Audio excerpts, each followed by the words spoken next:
Grief and the Mustard Seed by Seth Hunter for Buddi Bench. Those who sow with tears will reap with songs of joy. Psalm 126, verse 5. In a quiet village nestled between undulating hills, there lived a woman named Naomi.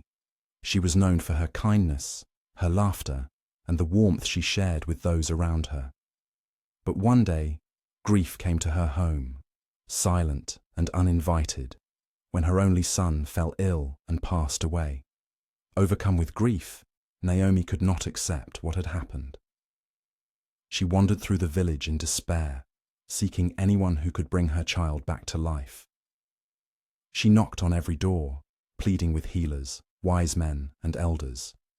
Some offered her words of comfort, others shook their heads sadly, but none could take away her pain. One day, an old woman in the village took pity on Naomi and whispered to her, "Go to the sage who lives on the mountain. He is known for his wisdom. Perhaps he can help you." Naomi set off on the journey. She climbed the steep, winding path to where the sage lived, and when she arrived, she fell at his feet. "Master," she wept, "my heart is shattered. My child is gone.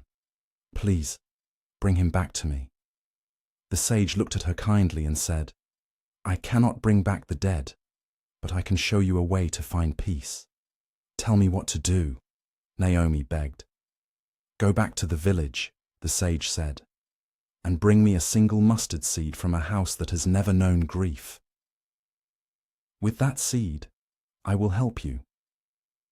Naomi felt a flicker of hope. A mustard seed was small. Surely she could find one. She hurried down the mountain and went from house to house, knocking on doors. At the first home, a woman welcomed her warmly. "I have plenty of mustard seeds," she said. "Take as many as you need." "But tell me first," Naomi said, "have you ever known grief?" The woman's eyes filled with tears. "My husband passed away last winter. I still wake in the night, reaching for him." Naomi thanked her and moved on. At the next house, an old man greeted her. "Have you known grief?" she asked. He nodded.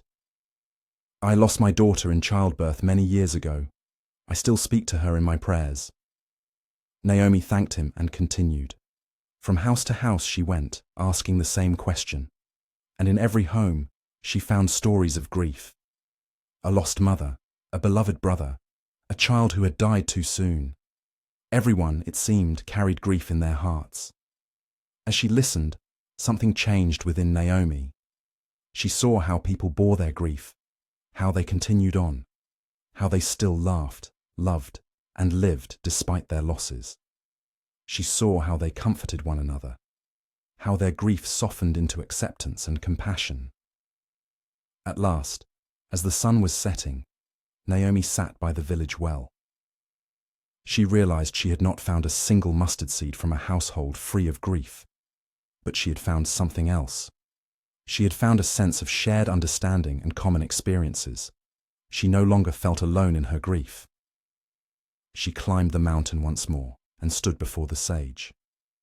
"Master," she said, "I found no house without grief, but I found people who share in it. I see now that grief is part of life, not just my own burden to bear." The sage smiled. "Now you have learned what I wish to teach you. Grief visits every home, but when we share it, it becomes lighter. You cannot escape grief, but you can find comfort in the hearts of others." Naomi returned to her village. She no longer searched for a way to bring her child back, but instead sought ways to help others through their own pain. And though she carried her grief still, it no longer consumed her. It had become part of the great story of love and loss that all people share. And so, she lived on, still grieving, but no longer alone. How does this parable help us? This story reminds us that grief is the price we must pay to feel the joy of loving and being loved. Far from being a catastrophe, grief is as natural as the joy for the birth of a child. Grief proves that love exists,